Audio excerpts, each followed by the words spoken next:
modern PUVs and ilan per brand. Naka-classify po, Mr. Chair, locally manufactured or assembled, tsaka ang mga completely built units na imported.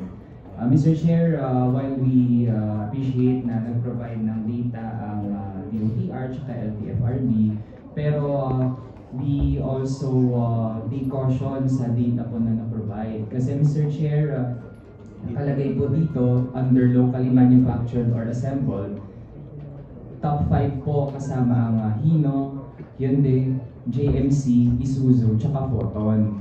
Now, Mr. Chair, bagamat nakaklassify sila na locally manufactured or assembled, pero ang mga nabanggit po ng mga kumpanya, meron din naman pong mga mother companies na based talaga sa ibang bansa. Wala po doon sa top 5, Mr. Chair, ay nag-originate naman talaga sa bansa natin. Kaya if we are to just accept these pieces of information, at face value, magmumukha talagang marami ang gawang Pinoy na ngayon ay ginagamit for the PUV modernization. Kaya Mr. Chair, we would like to further inquire sa mga ahensya. Kasi ito po nabanggit top 5. May we know dun sa locally manufactured or assembled, dun sa others na hindi na naka-breakdown, meron pong 542 units which constitute 11% ng mga locally manufactured or assembled. Ano pong mga kumpanya ito? At sino na po dyan yung mga top na Pinoy talaga? Ibig sabihin walang mother company na nasa ibang bansa.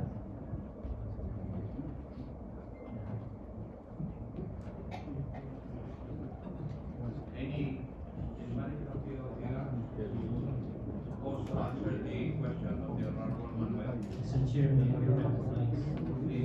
Ang mga naturang kumpanya po ito ay may mga local na assembly lines sa dito sa Pilipinas. Ilawin po natin na wala pong completely manufactured na public utility vehicle sa Pilipinas. Dahil po sa kawalan po sa industriya ng mga factory na talagang gagawa ng mga parts nito. So, even in our local car manufacturing business, yung mga parts po ay may mga instability, may ginagawa that there is no data ng any instance na lahat ng bakit ito sa sasakyan ay ginawa at dito sa Pilipinas. We have no engine manufacturer in the Philippines. And Mr. Chair, may I further indicate that per decade standards po, considered local po ang sasakyan. Kapag at least 25% po ng components ng sasakyan ay dito po ginawa ang isang sa Pilipinas. Although this problem does not include our local manufacturers such as Sarao from participating in the PUV for as long as the dimensional units set by the PMS are completely in accordance with the PMS, ensuring that the units will have provisions for other road safety features such as speedometer, CCTV, automatic time collection system, and GPS guidance. In effect, I will wish to state to the community that most of this Mr. Chair, ang nabanggit po na standard ay sapat ng at least 25% para masabing locally manufactured or assembled. Kahit na yung 25%, it's not majority ng buong pagkakagawa. Kaya Mr. Chair, kung meron po tayong mga resource person galing sa mga local manufacturers po natin, like nung nakaraan po, present ang Francisco Motors. So if they are still present today, nandito po ba ang Francisco Motors? Okay.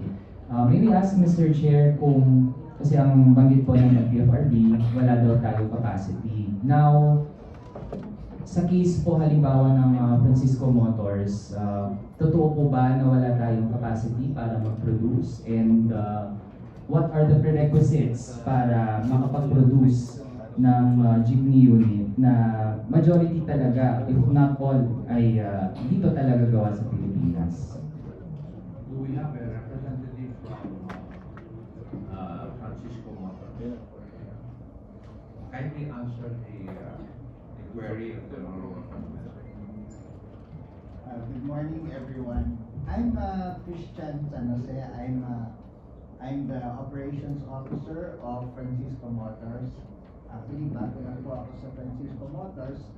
But based on my, to answer the question po, actually the capacity, Francisco Motors has the capacity to produce the vehicles. However, we are looking at producing full electric vehicles. So at this point po, we are still working to be producing at full capacity. Okay. Mr. Chair, kung meron din po from Sarao Motors, maybe also get a response from them. Is there a representative from Sarao? Please, you have the floor. Very-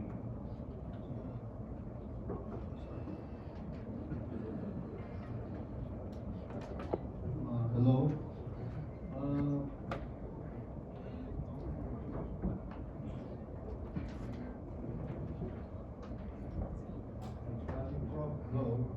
Running from our side, we can manufacture this modern and even though kuha din po tayo ng mga materials specifically the mechanical parts technology.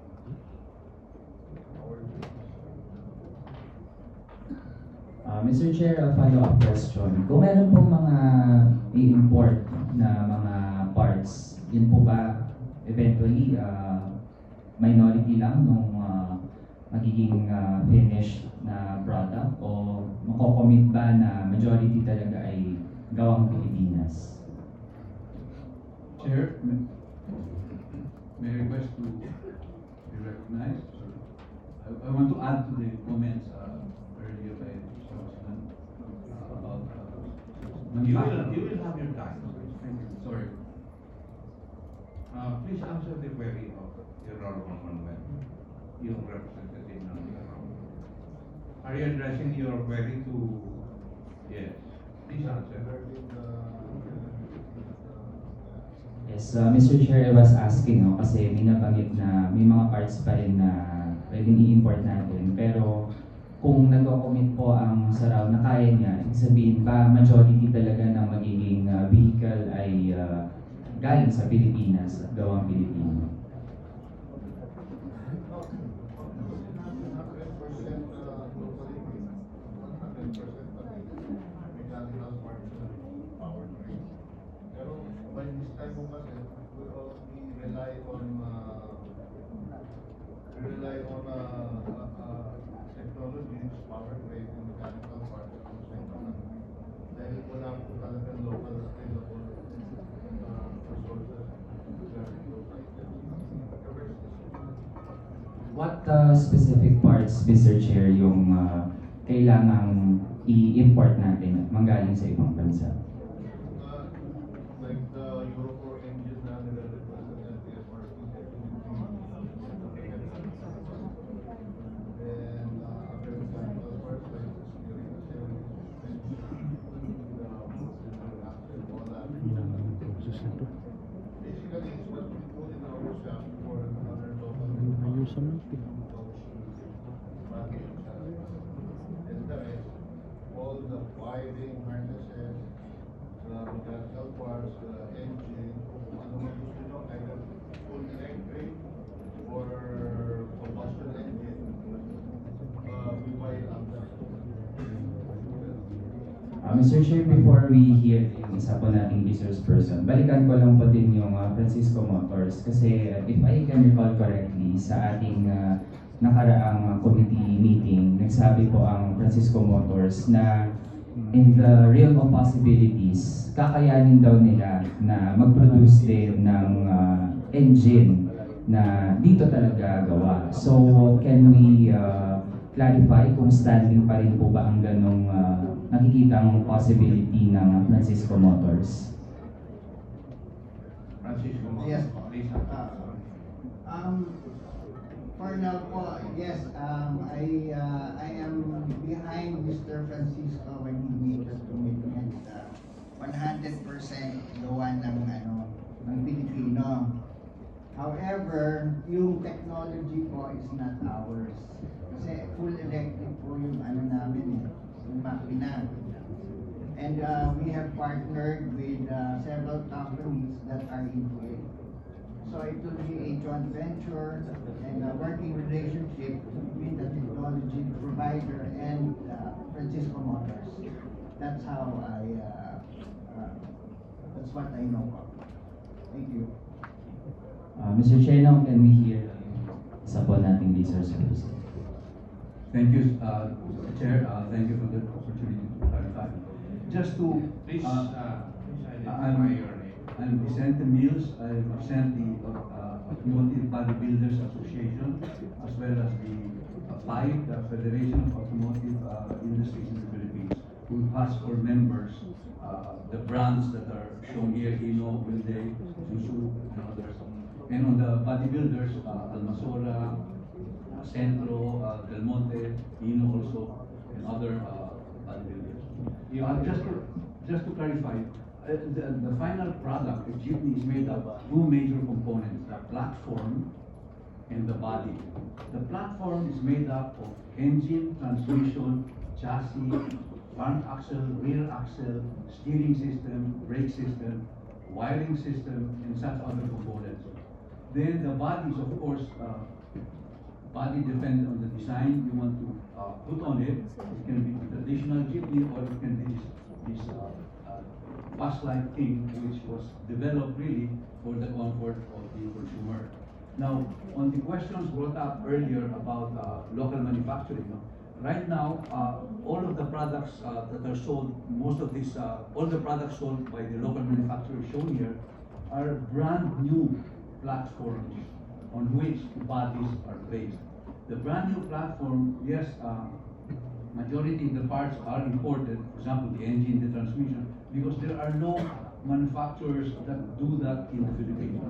As you know, in heavy equipment and from airplanes to trucks to buses to cars, the cost of producing, for example, an engine locally is based up of casting the cylinder block, the cylinder head, pistons, the crankshaft, etc., which can only be done on a mass production basis. And then the technology of engines keeps changing. So even I think all the brands, they also centralize the manufacturing of engines in certain areas because it's a mass production thing that has to be made under very strict technical conditions, in which we don't have the volume to do. It's not that because we can't do it, it's because it does not make economic sense to make your own engine. Before you can make an engine that can meet specifications internationally, emissions, etc., hindi pwede, no? So it's better to import the engine. Now, most of the locally, the pure locally made engines, locally made platforms, really are using second-hand components. Second-hand engine, second-hand transmission, second-hand front axle, rear axle, and so on. And of course, a brand new body. So really, it's a different product. Okay, when what our product, most of our members produce really are a genuine, brand new, productized platform and body. These productized platforms have parts maker, parts list, and part numbers so that you can replace the parts from this. No?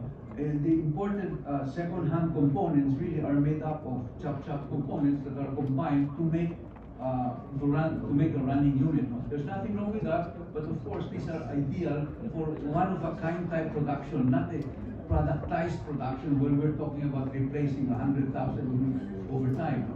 So yes, pwede talagang tumakbo, and I think often we always say oh, kaya ng Pinoy yan. Kaya talaga ng Pinoy to make one or two, but for you to, let's say, produce 100 units of the same thing so that you know the parts, you know the components that go into it, hindi mo ganun ang negosyo. So we're saying here, really, if the response of the associations that are members of our group is to really to develop a platform that is most ideal to put a local body on to make the application of a jeepney more practical to meet the requirements as specified by government, which is more seating capacity, allowing standing, easy door access rather than having to crawl into a jeep. Then the convenience of utilizing road space, because remember, the traditional jeep uses up the front portion, which is road space also, while the new design is useful for the whole. It's a shorter unit, everything is usable for components or space for passengers. So ganun ho yun. Definitely the platform is not 100% local. There are components that go into that, but the major items really are imported. Engine transmission, axles, and so on. But within that, localization is also happening, but that's more gradual. But the body is, of course, completely local. Just for your reference, it takes about, for the body portion only, about close to 800 man-hours to produce that. And we invite members of Congress to visit some of our factories so that they can see what it means to localize the body and the assembly of units so that there can be better understanding of what local and what manufactured, locally manufactured imported is. The imported products that are completely built up is something else. So that is just plunked into the country. And one of the issues there is it has no local value added in terms of the unit itself. And then of course, the ability of those brands to support, because any brand can be imported from anywhere. Now, the support services to keep those running, as we all know, the initial purchase is only the big part of a transport unit. And making sure it runs for the life of the unit means there should be in-country support, not only of available spare parts that can be predictably listed, okay, and then of course technical support to repair and maintain the unit. So that is how, sir, we'd like to remind everybody that it's not that simple, and there's nothing wrong with the approach, but what we're saying here is that the motor vehicle modernization program assumed or demanded brand new components to make sure that this will last long, and because it's financed by DBP and Land Bank over a 7-year period, they must be sure that it can be supported over the life of the program. And that is the combination, interlinkage between the program and the brand new components and brand new design, and the idea of DOTR and DOTC and for modernizing the system. Mr. Chair. Yeah. Thank you. Mr. Chair, kaya natin na-bring up ito dahil nga naging sentiment din naman ng several colleagues natin na sinimulan ang PUV modernization program, pero ang merong mga may available na mga units na pwedeng ibenta, kung hindi man imported, merong mga mother companies pa rin abroad. Kaya din naman nandyan yung tanong na bakit ang mahal-mahal, no? Aabot pa ng 2 milyon ang units ng ganitong mga kumpanya, samantalang meron din naman palang mga Filipino companies na kaya mag-peg ng cost ng kanilang unit na hindi aabot ng 1 milyon. No? So actually, kung cost din yung pag-uusapan natin, posible naman pala talaga na makagawa tayo, kung hindi man fully talaga galing dito, pero majority ng bahagi niya galing sa atin. Tapos mas mura pa, hindi malulubog sa utang yung mga jeepney driver at operator na pinwede sa mag-consolidate ng LTFRB. And to add, Mr. Chair, dahil dun sa top 5, That's yun. your last question. Yeah. Mr. Chair, halimbawa yung Hino, di subsidiary siya ng Toyota na based din naman sa Japan. Yung Hyundai, South Korea. Yung JMC, China. Isuzu, Japan. Photon, China. Tapos yung top 5 naman, Mr. Chair, na imported. No? Yung Forland, subsidiary din pala ito ng Photon na based din sa China, na nabanggit din kanina. We have itong FEW, China din. Dongfeng, China din. Tapos, meron din AutoCAD Dongfeng. Kaya, Mr. Chair, kapag ito total natin lahat-lahat, and if we are to somehow correct yung data ng DOTR and LTFRB, at least 93% po ng mga modern jeep ngayon or modern PUVs ay galing sa mga kumpanya na hindi naman talaga originally galing sa Pilipinas. Kaya all the more na dapat hindi talaga pinwersa ito sa ating mga jeepney driver. And I'm also in support of the position of the chair na nasa GAA din po natin na yung mga hindi nag-consolidate, dapat hindi sila tanggalan talaga ng mga prangkisa. Kasi in the first place, mayroong problema doon sa supply side pa lang ng mga pinapagamit ng mga modern PUV. Yun lang, Mr. Chair. Thank you. Thank you, Honorable Manuel. It was established in the last hearing that Ito meron din. the products of Lalagyan kaya lang. Hindi ko mauna. Sarao and Francisco are cheaper than I-ticker ko sana kaya hindi ko. the others. 985,000 vis-a-vis 2.6 and 2.8. Yun po yung established last year. The next interpolator from the majority is the Honorable Sarao.